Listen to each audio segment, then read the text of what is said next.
యేసే పరిష్కారము అనుదిన Bible study కార్యక్రమం ప్రేక్షకులందరికీ యేసుక్రీస్తు వారి మహిమగల నామమున వందనాలు. ప్రభువునందు ప్రియ దేవుని బిడ్డలారా, నేటి దినము బైబిల్ స్టడీలోని వాక్య ధ్యానమును యెషయా గ్రంథము నుండి ధ్యానం చేసుకుందాం. మీరందరూ సిద్ధపడి ఉంటే రైట్ రెవరెండ్ డాక్టర్ కారుపాటి శాంతసాగర్ గారు ప్రార్థన చేసి ఈ దినపు వాక్య పరిచర్య చేస్తారు. ప్రభువునందు ప్రియ దేవుని బిడ్డలారా, నేటి వాక్య ధ్యానం కొరకు ప్రార్థించుకుందాం. ఎపిసోడ్ సహకారులు కావాలి, దయతో ప్రార్థనలో ఏకీభవించండి. యెషయా గ్రంథ వాక్య ధ్యానాలు మీకు ఆశీర్వాదకరంగా ఉన్నాయని భావిస్తున్నాను. యెషయా గ్రంథం రాసి క్రీస్తు పూర్వం 650 అంటే ఇప్పటికి 2600 సంవత్సరాలు పైగా అయింది. 2600 సంవత్సరాల క్రితం వ్రాసిన ఈ పుస్తకం సజీవమైంది. ఈనాటి మన జీవితాలకు అన్వయించుకొని మారు మనసు పొంది దేవుని వెంబడించడానికి చక్కటి సందేశాలు ఇందులో ఉన్నాయి. ప్రార్థన చేద్దాం. మమ్మలను మిక్కిలిగా ప్రేమిస్తున్న మా ప్రియ పరలోకపు తండ్రి, మీ పరిశుద్ధ గణనామానికి వందనాలు, స్తోత్రాలు. నేటి వాక్య ధ్యానము ద్వారా మాతో మాట్లాడుము. నజరేయుడు అయిన మా రక్షకుడు అయిన యేసుక్రీస్తు ప్రభు నామమున ఈ ప్రార్థన మీ సన్నిధిని సమర్పిస్తున్నాము తండ్రి, ఆమేన్. ప్రభువునందు ప్రియ దేవుని బిడ్డలారా, మీ పరిశుద్ధ బైబిల్ గ్రంథాన్ని తెరవండి. యెషయా గ్రంథం 58వ అధ్యాయం. గత రాత్రి 10 వచనాలు ధ్యానించాం. 11వ వచనం నేటి ధ్యాన వాక్య ప్రారంభం. ఈ అధ్యాయంలో ఆనాటి యూదుల యొక్క స్థితి వివరించబడింది. Religious people, not spiritual people. ఆత్మ సంబంధులుగా లేరు, మత సంబంధ వాతావరణంలో ఉన్నారు.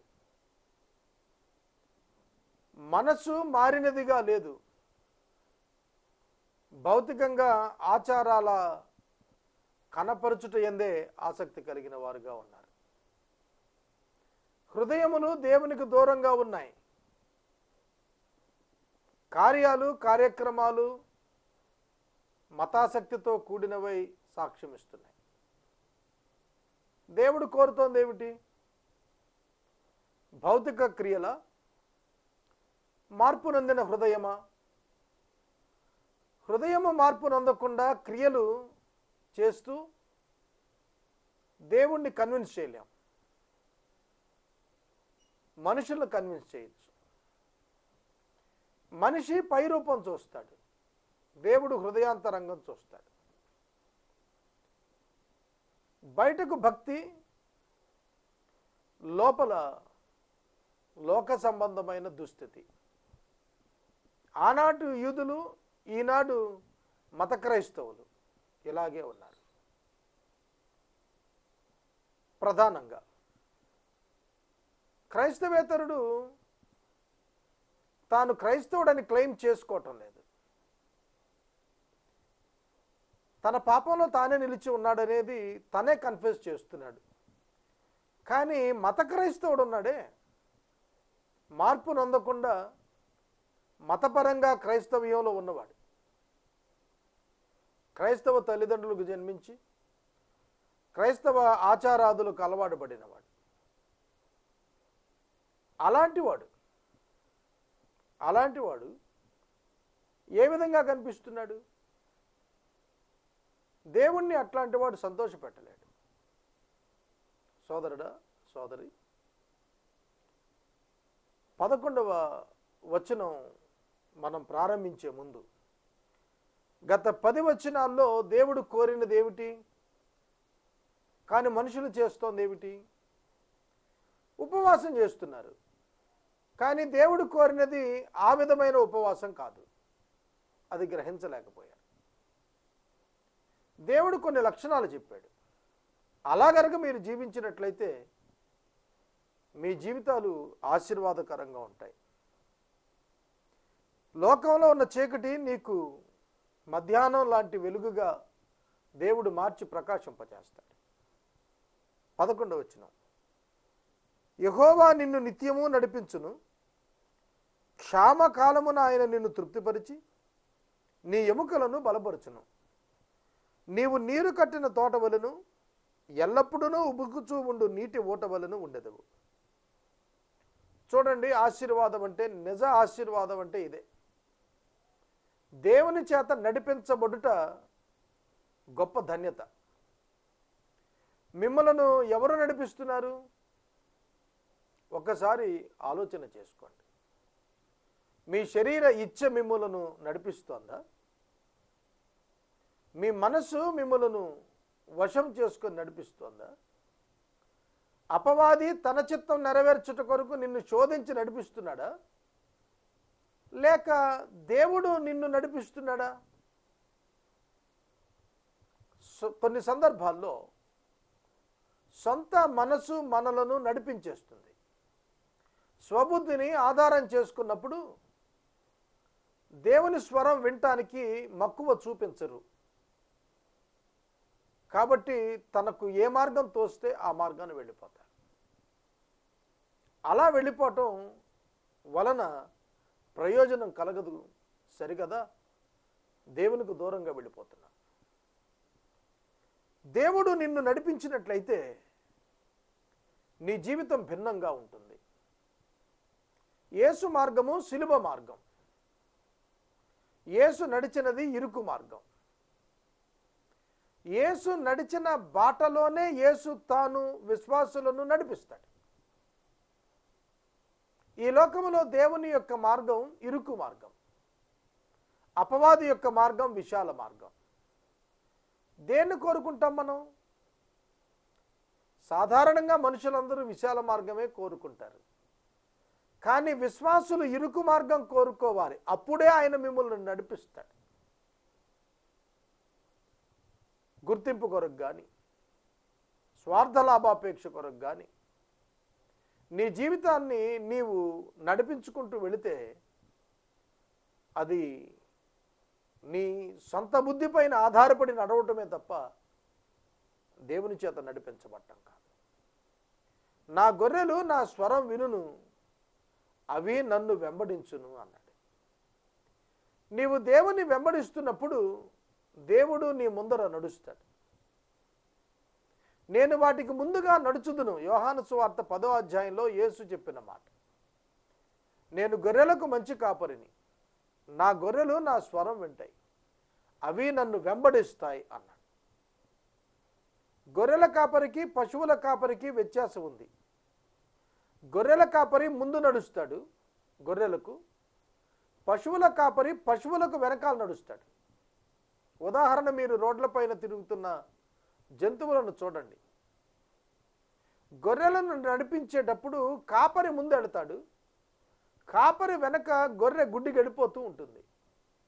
కాపరిపై ఆధారపడి వెళుతుంది. తన దృష్టితో, తన శక్తితో, తన బలంతో, తన జ్ఞానంతో ఏ ఒక్క అడుగు గొర్రె వేయదు. ఎడ్లు, గేదెలు తదితర జంతువులను కాస్తున్న కాపరులు వెనకాల నడుస్తారు. గేదెల కాపరి గేదెలను వెనక నుంచి నడిపిస్తాడు, వెనకాల ఉంటాడు, తరుముతాడు. కానీ గొర్రెల కాపరి ముందుండి నడిపిస్తాడు. అది వ్యత్యాసం. సాతానుడు మీ వెనక ఉండి మీ ఇష్టం వచ్చిన మార్గాన్ని వెళ్ళేట్టు తరుముతాడు. కానీ ప్రభువు అలా కాదు, తాను అనుకున్న మార్గంలో వారిని నడిపిస్తాడు. ఇది మన స్వచిత్తానికి సిలువ వంటిది. దేవుని చిత్తం నెరవేరటం అనేదే ప్రాథమిక బాధ్యత విశ్వాసి జీవితంలో. ఇది గుర్తెరగాలి. యేసుక్రీస్తు ప్రభు, నా తండ్రి చిత్తము నెరవేర్చుటకే వచ్చాను, నా చిత్తం నెరవేర్చుకోవటానికి రాలేదన్నాడు. సిలువ అంటే అదే. సొంత చిత్తాన్ని నెరవేర్చుకోకుండా ఆపివేసుకోవటమే సిలువ. కంఫర్ట్నెస్ కోల్పోతాం. మన ఇష్టాలు ఎప్పుడైతే రద్దవుతాయో మన అంతరంగంలో ఒక బాధ వస్తుంది. అలా వచ్చినప్పటికీ కూడా దేవుని చిత్తమే ముఖ్యం అనుకున్నవాడే మెచ్యూర్డ్ బిలీవర్, పరిపక్వత చెందిన విశ్వాసం అన్నమాట. అలా కాకుండా తన చిత్తం చొప్పున తన మనసు నడిపినట్టు లోక సంబంధమైన విషయాల కొరకు పరిగెత్తేవాడు దేవుని బిడ్డ కాడు. దేవుని వాక్యం చెబుతుంది, యెహోవా నిన్ను నిత్యము నడిపిస్తాడు. ఎప్పుడు నడిపిస్తాడు? నీవు ఆయన యందు నమ్మిక ఉంచినప్పుడు, నీవు ఆయన యందు విశ్వాసం ఉంచినప్పుడు, విధేయత చూపించినప్పుడు దేవుడే నిన్ను నడిపిస్తాడు. నీవు నడవవలసిన మార్గము నేను నీకు బోధిస్తానన్నాడు ప్రభు. కనుక ప్రభువుని అడగాలి. క్షేమకాలము అంటే కరువు కాలం. ఆయన నిన్ను తృప్తిపరిచి నీ ఎముకలు బలపరుస్తాడు. సాధారణంగా క్షేమకాలాన శరీరం శుష్కించుకుపోతుంది, కానీ దేవుడు వాగ్దానం ఇస్తున్నాడు, నీ ఎముకలు నేను బలపరుస్తాను, కరువు కాలంలో నిన్ను తృప్తిపరుస్తాను. తృప్తి, క్షేమము రెండు కాంట్రాడిక్టరీ వర్డ్స్. క్షేమకాలంలో తృప్తి ఎక్కడ దొరుకుతుంది? లోకంలో క్షేమం ఉండవచ్చు, కానీ దేవుని పిల్లలకు తృప్తి వాగ్దానం చేయబడింది. సోదరుడా, సోదరి, ఈ లోకంలో కరువు పరిస్థితులు ఉండొచ్చు, కానీ ఆ కరువు పరిస్థితులలో నిన్ను తృప్తి పరచగలిగిన దేవుడు నీ కొరకు ఉన్నాడు. బైబిల్ గ్రంథంలో ఐగుప్తులో ఇశ్రాయేలీలు ఉన్నప్పుడు భయంకరమైన క్షామం వచ్చింది, కానీ గోషెనులో నివసించిన ఇశ్రాయేలీయులకు దేవుడు తృప్తిని ఇచ్చాడు. వారి ఎముకలను బలపరిచాడు, వారికి ఆహార సమృద్ధిని ఇచ్చాడు. దేవుని పిల్లలు, దేవుని యొక్క పిల్లలు దేవుని చేతనే తృప్తి పరచబడతారు. మంచి గోధుమల పంట చేత నేను నిన్ను తృప్తిపరుస్తాను అన్నాడు ప్రభు. మంచి గోధుమల పంట. కొన్ని దినాల క్రితం మ్యాంగో మార్కెట్ చూడటానికి వెళ్ళాను. ఎక్కడ చూసినా చాలా చిన్న చిన్న సైజు మ్యాంగోస్ కనిపిస్తున్నాయి. ఆయన్ని అడిగాను, పక్కన ఉన్న ఆయన్ని, ఏమండి ఎందుకని ఇంత చిన్న సైజు ఉన్నాయంటే, మంచి సైజు మ్యాంగోస్ అన్నీ కూడా ఎక్స్పోర్ట్ అయిపోతున్నాయండి అని అన్నాడు. అర్థమవుతుందా? మన దేశంలో పండుతున్న మామిడికాయలు మనం తినకుండానే విదేశాల్లో ఉన్న వారికి ఎగుమతి అయిపోతున్నాయట. గమనించండి, ఎటువంటి పరిస్థితులు ఈనాడు మనం చూస్తూ ఉన్నాం. వాక్యం చెబుతోంది, తృప్తిపరుస్తాడు, ఎముకలను బలపరుస్తాడు. తర్వాత వచ్చిన, నీవు నీరు కట్టిన తోట వలెను, ఎల్లప్పుడూ ఉబుగుచూ ఉండు నీటి ఊట వలెను నీవు ఉండెదవు. నీవు నీరు కట్టిన తోట వలెను. నీరు కట్టిన తోట, నీరు కట్టని తోట. నీరు కట్టిన తోట నవనవలాడుతున్న స్థితిలో కనిపిస్తుంది. చక్కటి ఆరోగ్యవంతమైన పంటగా కనిపిస్తుంది. సోదరుడా, సోదరి, దేవుని వాక్యము మొక్కలతో మనుషులను పోలుస్తాం. అతడు నీటి కాలువల యోరను నాటబడినదై ఆకువాడక తన కాలమందు ఫలమిచ్చు చెట్టు వలె ఉండును అన్నాడు. ఏమిటా చెట్టు? నీటి వారను నాటబడినది. దేవుని వాక్యము ప్రక్కన నాటబడిన జీవితం నిత్యము సారం కలిగినదై అద్భుతంగా ఫలిస్తూ ఉంటుంది. అదే ఇక్కడ చెబుతున్నాడు. 12వ వచనం, పూర్వకాలము నుండి పాడైపోయిన స్థలములను నీ జనములు కట్టెదరు, అనేక తరముల క్రిందట పాడైపోయిన పునాదులను నీవు మరల కట్టెదవు. విరగబడిన దానిని బాగు చేయువాడనియు దేశములో నివసించినట్లుగా త్రోవలు సిద్ధపరచువాడనియు నీకు పేరు పెట్టబడును. Restoration of JUDA. చెర నుండి తిరిగి వచ్చిన యూదులు ఎటువంటి స్థితిలో దీవెన నొందుతారో చెప్పాడు. 13వ వచనం, నా విశ్రాంతి దినమున వ్యాపారము చేయకుండా నాకు ప్రతిష్ఠితమైన దినమని నీవు ఊరకుంటే, విశ్రాంతి దినము మనోహరమైనదనియు యెహోవాకు ప్రతిష్ఠితమైనదనియు ఘనమైనది అనియు అనుకుని దానిని ఘనముగా ఆచరించిన ఎడల నీకిష్టమైన పనులు చేయకయు వ్యాపారము చేయకయు లోకవార్తలు చెప్పుకొనకయు ఉండిన ఎడల నీవు యెహోవా యందు ఆనందించెదవు. దేశము యొక్క ఉన్నత స్థలముల మీద నేను నిన్ను ఎక్కించెదను. Most beautiful blessing, gracious blessing. నేను నిన్ను దేశము యొక్క ఉన్నత స్థలముల మీద ఎక్కించెదను. యూదులకు ఇస్తున్న ఈ వాగ్దానం ప్రభువైన యేసుక్రీస్తునందు క్రైస్తవ విశ్వాసులకు అనుగ్రహించబడింది. నీవు యెహోవా యందు ఆనందిస్తావు. దేవుని సన్నిధిని నీవు అనుభవిస్తున్నప్పుడు, దేవుని యొక్క వాక్యమునకు నీవు లోబడుతున్నప్పుడు, దేవుని వాక్యమునకు లోబడుట వలన వచ్చినటువంటి అనుభవం నీకు మనోహరమైనదిగా ఉండబోతోంది. దేవుడు మన ఆత్మీయ జీవితంలో ఆయన అనుగ్రహించేటువంటి ఫలాలు మనోహరమైనటువంటి ఫలాలు అనుగ్రహిస్తాడు. మన చేతుల కష్టార్జితాన్ని దేవుడు దీవిస్తాడు. మన ఇంటిని ఆశీర్వదిస్తాడు. మన కుటుంబాలను దీవిస్తాడు. సంతానాన్ని హెచ్చిస్తాడు. సమాజంలో ఉన్నత స్థితి కల్పిస్తాడు. దీర్ఘాయువు చేత తృప్తిపరుస్తాడు. ఆరోగ్యం ఇచ్చి రెక్కల చాటును సంరక్షిస్తాడు. ఎన్ని దీవెనలు విధేయతతో లోబడిన వానికి దేవుడు వాగ్దానం చేశాడు. ఉన్నత స్థలాల మీద నిన్ను ఎక్కిస్తాను. సమాజంలో నీవు ఉత్కృష్టమైనటువంటి గుర్తింపుకు రావాలి అని అనగా దేవుని సన్నిధిలో దీనమనస్కుడవై ఉండటం నేర్చుకోవాలి. నీ తండ్రి అయిన యాకోబు స్వాస్థ్యాన్ని నీ అనుభవములో ఉంచెదను. యెహోవా సెలవిచ్చిన వాక్కు ఇదే. I will feed you with the heritage of Jacob your father, for the mouth of the Lord has spoken. నీ తండ్రి అయిన యాకోబు స్వాస్థ్యం నీ యొక్క అనుభవములో హెరిటేజ్, నీ అనుభవములో నీ హెరిటేజ్లో నేను ఉంచుతాను అని అంటున్నాడు. నిన్ను తిరిగి ఆ యొక్క వారసత్వములోనికి నేను నిన్ను ఆహ్వానిస్తున్నాను అంటున్నాడు. సోదరుడా, సోదరి, యేసుక్రీస్తునందు మనకు మరింత అద్భుతమైన అనుభవం మిగల్చబడింది. యాకోబు యొక్క అనుభవం, యాకోబు యొక్క సంతతి యందు దేవుని యొక్క వాగ్దానాలను బట్టి అనుగ్రహించబడితే, ప్రభువైన యేసుక్రీస్తునందు విశ్వాసం ఉంచినందున మన యొక్క జీవితాల్లో మరింత మనోహరమైనటువంటి అనుభవాలు దేవుడు మన కొరకు సిద్ధం చేస్తాడు. దీనిని మనం విశ్వసించగలగాలి. 59వ అధ్యాయం 29 వచనాలు ఉంది. మొదటి వచనం చదువుకుందాం.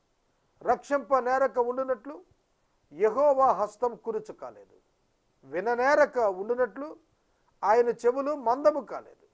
మీ దోషాలు మీకును మీ దేవునికిని అడ్డముగా వచ్చును, మీ పాపములు ఆయన ముఖమును మీకు మరుగుపరిచెను, గనుక ఆయన ఆలకింపకున్నాడు.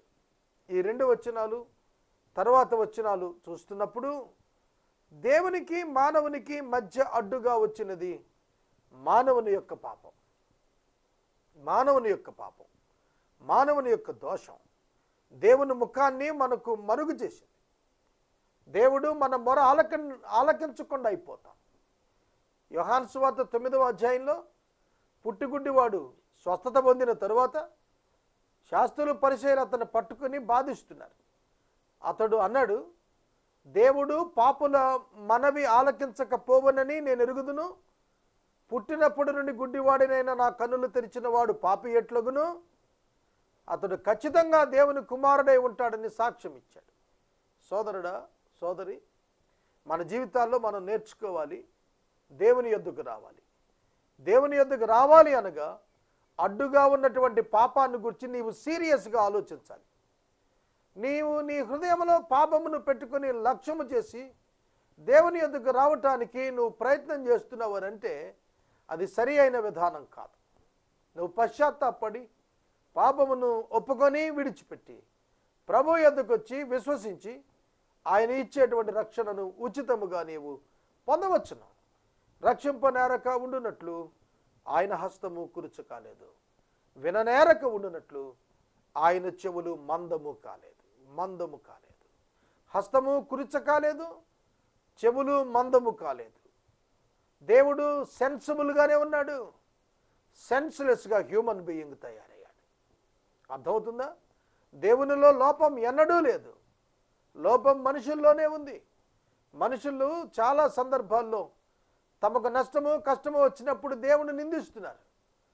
దేవుని నిందించద్దు. మీ హృదయంలోనికి తొంగి చూచుకోండి, మీకే అర్థమవుతుంది. దేవుని ముఖాన్ని మీకు మరుగుపరిచింది మీ అంతరంగములో ఉన్నటువంటి పాపమే. పాపము మీ కనులను గుడ్డివానిగా చేస్తోంది. దేవుని వెలుగును చూడకుండా చేస్తోంది. దేవుని వెలుగు లోకములో ఎప్పుడో ప్రత్యక్షమైంది. మన క్రియలు చెడ్డమైనందుననే మనం దాన్ని చూడలేకపోతున్నాం. యోహాను సువార్తికుడు అదే మాటలు తన సువార్తలో రాస్తున్నాడు. సోదరుడా, సోదరి, ఈ సమయంలో నేను మనవి చేస్తున్నాను, దేవుడు రక్షించడానికి సమర్థుడు. నీవు సమర్థుడైన దేవుని యొద్దకు రావాలి. నీ పాపాన్ని నువ్వు విడిచిపెట్టాలి. దేవుడు చెబుతున్నాడు యూదులతో, మీ చేతులు రక్తంతో మీ వ్రేళ్ళు దోషంతో అపవిత్రపరచబడి ఉన్నాయి, మీ పెదవులు అబద్ధములాడుతున్నాయి, మీ నాలుక కీడును బట్టి మాట్లాడుతోంది. నీతిని బట్టి ఎవడు సాక్ష్యం పలుకుడు, సత్యాన్ని బట్టి ఎవడు వ్యాజ్యమాడడు. అందరూ వ్యర్థమైన దానిని నమ్ముకొని మోసపు మాటలు పలుకుతున్నారు. చెడును గర్భాన్ని ధరించారు, పాపాన్ని కంటున్నారు. వారు మిడునాగులు గుడ్లు పొదుగుతారు, సాలెపురుగు వల వేస్తారు. ఆ గుడ్లు తినేవాడు చచ్చును. వాటిలో ఒకదాని ఎవడైనా త్రొక్కిన ఎడల విషసర్పం పుట్టును. వారి పట్టు బట్ట నేయుటకు పనికిరాదు. వారు వేసినది ధరించుకున్నట్టు ఎవరికి వినియోగింపరు. వారి క్రియలు పాపక్రియలే. వారు బలాత్కారం చేయవారే. వారి కాళ్ళు పాపము చేయి పరిగెత్తుతున్నాయి. నిరపరాధులను చంపుటకు అవి త్వరపడుతున్నాయి. వారి తలంపులు పాపహేతుకమైన తలంపులు. పాడును నాశనమును వారి త్రోవలో ఉన్నవి. శాంతవర్తనము వారు ఎరుగరు. వారి నడవడులలో న్యాయం కనపడదు. వారు తమ కొరకు వంకర త్రోవలు కల్పించుకుంటున్నారు. వాటిలో నడుచువాడెవడును శాంతి నందడు. కావున న్యాయము మాకు దూరముగా ఉన్నది, నీతి మమ్మను కలుసుకొనట లేదు. వెలుగు కొరకు మేము కనిపెట్టుకునిచున్నాం కానీ చీకటే ప్రాప్తించును. ప్రకాశం కొరకు ఎదురు చూస్తున్నాం కానీ అంధకారంలోనే నడుస్తున్నాము. చూడండి, దౌర్భాగ్యమైన స్థితి వర్ణిస్తున్నారు. వారి పాపం వలన వారికి కలిగినటువంటి పరిస్థితి వారే ఒప్పుకుంటున్నారు. గోడ కొరకు గుడ్డి వారి వలె తడుములాడుతున్నాం, కన్నులు లేని వారి వలె తడుములాడుతున్నాం. సంధ్య చీకటి ఎందువలనే మధ్యాహ్న కాలమున కాలు జారిపడుతున్నాం. బాగుగా బ్రతుకుతున్న వారిలో ఉండియు చచ్చిన వారి వలె బ్రతుకుతున్నాం. ఎంత దుస్థితి! పాపము ఎటువంటి హీనత దుస్థితి తెస్తుందో చూచారా? మిట్ట మధ్యాహ్నం కళ్ళు కనబడటం లేదు, మిట్ట మధ్యాహ్నం కాలు జారిపడుతున్నారు, మిట్ట మధ్యాహ్నం తడువులాడుకుంటున్నారు. గోడ కనబడటం లేదు, అంటే ఆసరా దొరకటం లేదు. చూడండి ఎంత దుస్థితి! నీళ్లలో నడుస్తున్నట్టుంది వీళ్ళ పరిస్థితి. మేమందరం ఎలుగుబంట్ల వలె బొబ్బరిస్తున్నాం, గువ్వల వలె దుఃఖారావం చేస్తున్నాం. న్యాయం కొరకు కాచుకున్నాం కానీ లభించటం లేదు. రక్షణ కొరకు కాచుకున్నాం కానీ అది మాకు దూరంగా ఉంది.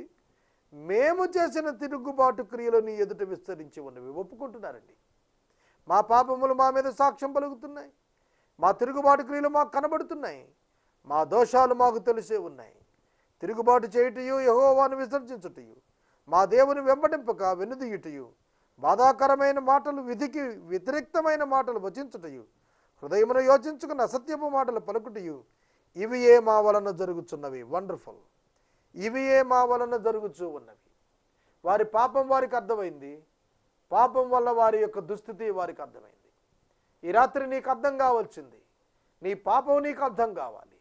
నీ పాపం కారణంగా నీకు కలిగిన దుస్థితి నీకు అర్థం కావాలి. అప్పుడే నీవు రక్షకుని యొక్క ఆవశ్యకత తెలుసుకుంటావు. న్యాయమునకు ఆటంకం కలుగుతోంది, నీతి దూరాన్నే నిలబడి ఉన్నది, సత్యం సంత వీధుల్లో పడిపోయి ఉన్నది, ధర్మం లోపల ప్రవేశింపనేరదు. సత్యము లేకపోయిను చెడుతనము విసర్జించువాడు దోచబడుచున్నాడు. న్యాయము జరగకపోవట యెహోవా చూచెను, అది ఆయన దృష్టికి ప్రతికూలమై ఉండెను. సంరక్షకుడు లేకపోవట ఆయన చూచెను, మధ్యవర్తి లేకుండా చూచి ఆశ్చర్యపడెను. యూదులకు దేవునికి మధ్యవర్తి లేకుండా పోయాడు. ప్రధాన యాజకులు సైతము పాపములో పడ్డారని దీని అర్థం. కాబట్టి ఆయన బాహువు ఆయనకు సహాయము చేసెను. అహరోను వంశము నుండి వచ్చిన ప్రధాన యాజకులు వైఫల్యం చెందిన కారణంగా అపోస్తుల కార్యములు 3వ అధ్యాయం 1వ వచనం ప్రకారం యేసుక్రీస్తు ప్రభువు అనేటువంటి ఆ అద్భుతమైనటువంటి ప్రధాన యాజకుడు మన కొరకు ఉన్నాడు. అపోస్తలుడును ప్రధాన యాజకుడైన యేసుక్రీస్తు ప్రభువును బట్టి మనము రక్షించబడుతున్నాం. ఆయనే బలి పశువుగా, ఆయనే ప్రధాన యాజకునిగా, ఆయనే రక్తం ప్రోక్షయించువానిగా, ఆయన తన స్వరక్తం ప్రోక్షించిన వానిగా, బలి పశువుగా, బలి నర్పించువానిగా ఉన్న యేసు ఆయన తన బాహువు సహాయము చేసెను అన్న లేఖనం నెరవేర్చాడు. ఆయన నీతి ఆయనకు ఆధారము, నీతిని కవచముగా ఆయన ధరించుకొనెను, రక్షణను తల మీద శిరస్త్రాణంగా ధరించుకొనెను. 17వ వచనం మొదటి రాకడను జ్ఞాపకం చేస్తోంది. 18వ వచనం రెండవ రాకడను జ్ఞాపకం చేస్తోంది. ప్రతి దండనను వస్త్రముగా వేసుకొనెను, ఆసక్తిని పైవస్త్రముగా ధరించుకొనెను.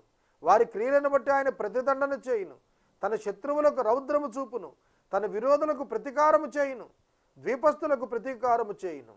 17వ వచనం మొదటి రాకడ, 18వ వచనం రెండవ రాకడ.